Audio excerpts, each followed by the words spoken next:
Desde o vídeo do Felca, muito tem se falado sobre regulamentação das Big Techs, com o intuito não de calar a opinião pública a respeito do governo, mas sim de proteger as pessoas mais vulneráveis e garantir um ambiente virtual mais seguro para crianças e adolescentes a fim de protegê-los de predadores online. Porém, outras pessoas pegam essa pauta e a utilizam para outros fins, subvertendo totalmente a ideia para calar opositores e perseguir desafetos, usando essa luta como uma cortina de fumaça para seus verdadeiros propósitos. Governos ao longo da história censuraram e calaram opositores. Em alguns países, o acesso à internet e informação é limitadíssimo. Um exemplo claro é a Coreia do Norte, Turcomenistão, China e até recentemente Nepal. Ninguém imaginaria que uma nação montanhosa, onde já foi o lar do próprio Siddhartha Gautama e do Himalaia, um dia tomasse essa atitude. Mas parece que o tiro saiu pela culatra, porque a geração Z não deixou isso barato. Revoltados, eles tomaram as ruas em frente à sede do governo, fazendo o primeiro-ministro renunciar em poucas horas. Se o Nepal fosse uma série, eu diria que o roteirista abusou do plot twist. E é por isso que nesse vídeo vamos entender o porquê e como a causa desse evento que vai entrar para os livros de história aconteceu.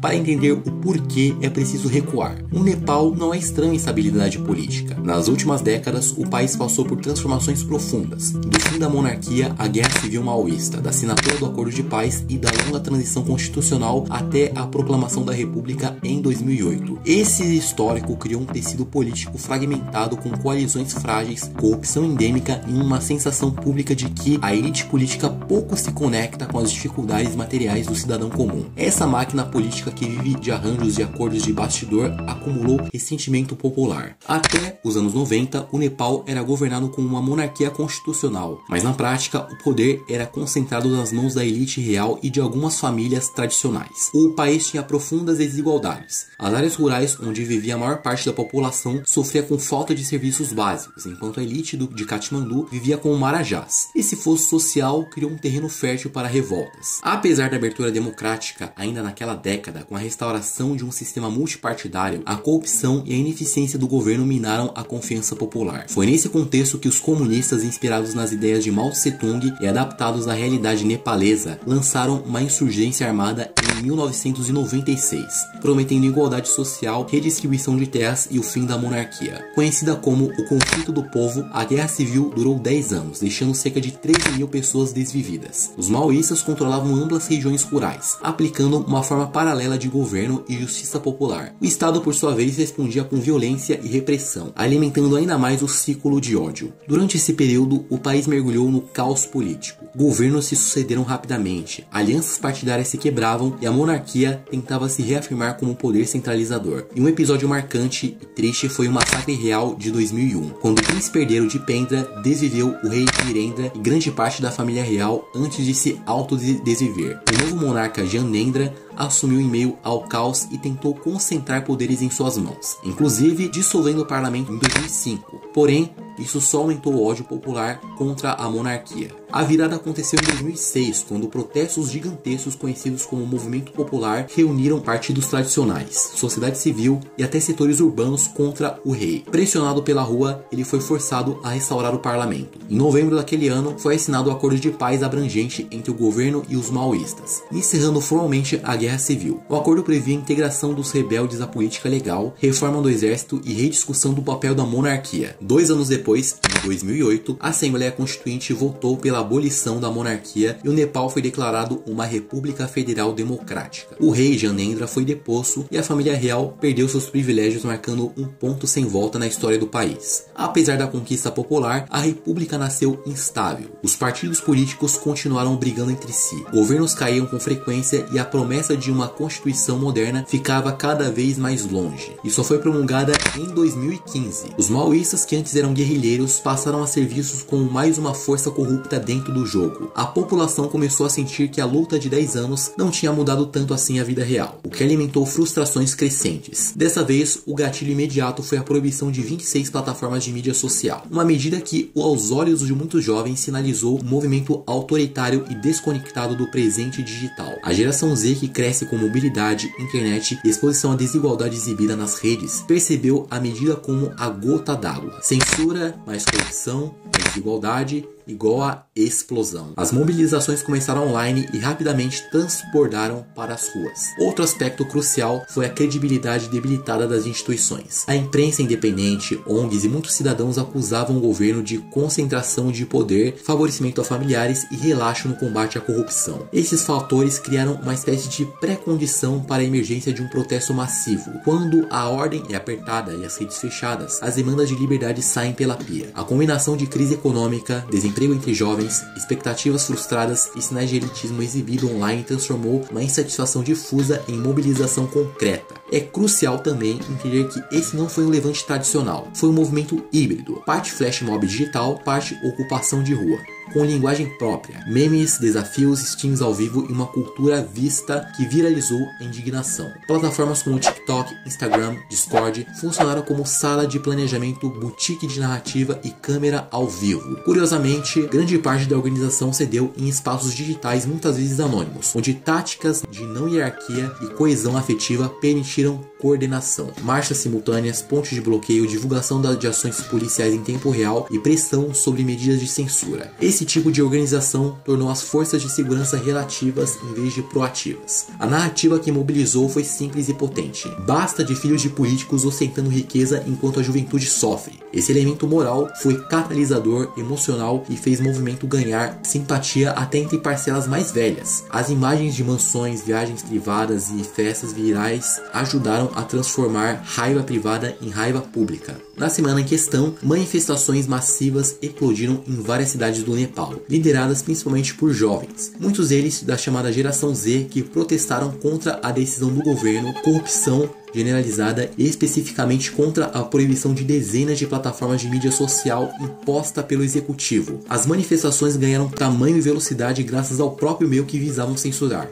Redes sociais, aplicativos de mensagem e plataformas de entretenimento onde jovens organizavam, divulgavam e radicalizavam os protestos. A escala foi rápida, confronto com forças de segurança, uso de força letal em alguns casos, dezenas de mortos e centenas de feridos em confrontos. Em meio ao caos, prédios públicos e símbolos do poder, incluindo o parlamento, foram incendiados ou atacados, e dezenas de ministros pediram demissão. Com a pressão popular e política, o primeiro-ministro KP Sharma Oli anunciou sua renúncia. A reação inicial do governo foi dupla. Quando a violência aumentou, a pressão internacional e o clamor doméstico se intensificaram. A escala das mortes foi determinante para a perda de apoio político, que sustentava o primeiro-ministro. Porém, nem tudo são flores, porque quando falamos de protestos populares, muitas vezes pensamos só na parte romântica. O povo nas ruas, bandeiras, slogans criativos e a luta pela democracia. Mas no caso do Nepal, também houve um lado negativo, sombrio, violento e cruel, que mancha a narrativa heróica da resistência. Um dos episódios mais chocantes e brutais ocorreu durante os protestos contra KP Sharma Oli e seus aliados. A esposa do ex-primeiro-ministro foi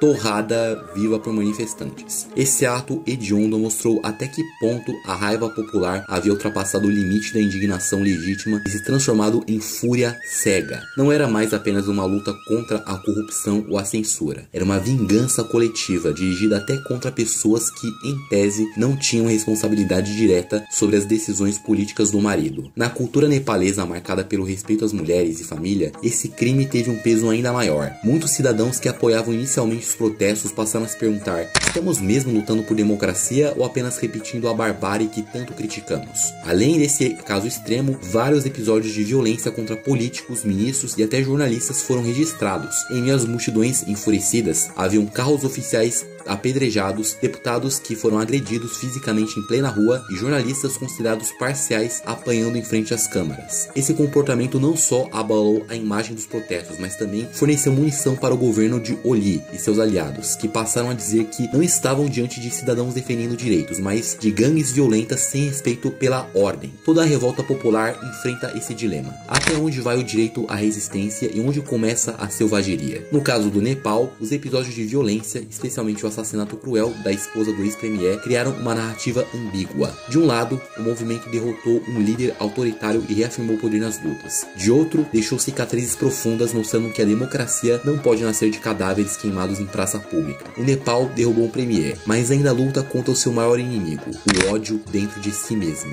Vimos também pedidos de renúncia de ministros, recuo em alguns decretos, levantamento do bloqueio das mídias e finalmente a saída de Oli do cargo para evitar um colapso ainda maior. As implicações imediatas foram práticas e dramáticas. Toque de recolher em várias regiões, controle militar das ruas para tentar restabelecer ordem, suspensão parcial de serviços públicos, inclusive o aeroporto da capital em momentos de pico e intensa insegurança jurídica e econômica. A situação deixou o Nepal numa encruzilhada. Quem governa agora? Como garantir transição sem mais violência? Essas são perguntas que ficaram no ar enquanto a população checava informações em smartphones e alimentava chamas das ruas. A retirada do líder, contudo, não encerra a crise. Com o parlamento e prédios públicos queimados e o exército patrulhando as ruas, o país ficou dependente de mecanismos constitucionais e, sobretudo, de uma solução que dê legitimidade popular à próxima liderança. O medo agora é de que o vácuo de poder atraia facções que prefiram o controle ao diálogo. Para colocar essa derrubada em perspectiva, lembre-se, o Nepal passou por uma guerra civil maoísta que deixou cicatrizes com milhares de pessoas exividas, uma desconfiança generalizada entre cidadania e elite, e em 2008 a monarquia foi abolida e o país virou uma república federal. Desde então, os governos se sucederam com uma altíssima rotatividade, coalizões frágeis, traições e mudanças de líderes. Esse histórico de transição incompleta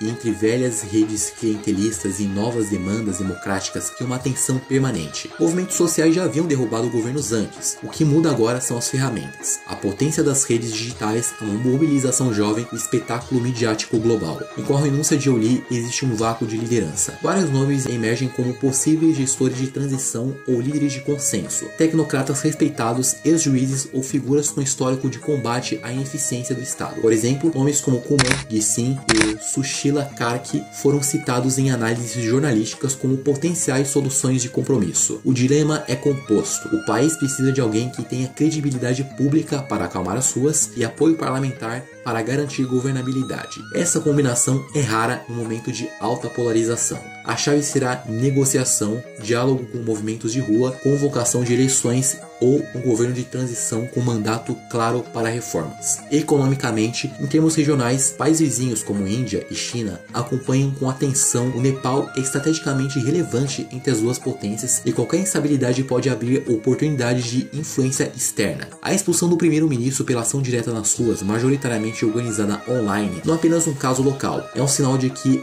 novas gerações exigem representatividade real, transparência e responsabilização. Esse padrão aparece em vários lugares. Mobilizações digitais que viram revoltas nas ruas e que conseguem momentaneamente reconfigurar o poder. Governos que apostam em controle de informação dão tiro no próprio pé, calibram censura, mas acendem a indignação que a rede propaga. Com tudo isso acontecendo, a juventude, ou seja, a geração Z, manda um recado aos governos. Uma coisa que parece que eles se recusam a ver. A censura nunca é a resposta. Na minha visão, o Nepal é um exemplo para o mundo e principalmente para a República Bostileira. Quem sabe isso não dá um certo susto no governo, e eu sei que você deve estar esperando que eu fale aquela frase de efeito, que é: viva a democracia, o povo não deve temer o governo, é o governo que deve temer o povo. Mas estamos falando dos bostileiros, estamos no Bananil, um povo que tem Fingida Fonseca e Gato Preto como ídolos, e sem contar que temos políticos e jogadores de futebol como nossos bezerros de ouro. Então eu não espero absolutamente nada, e por causa deles é que temos o país que temos.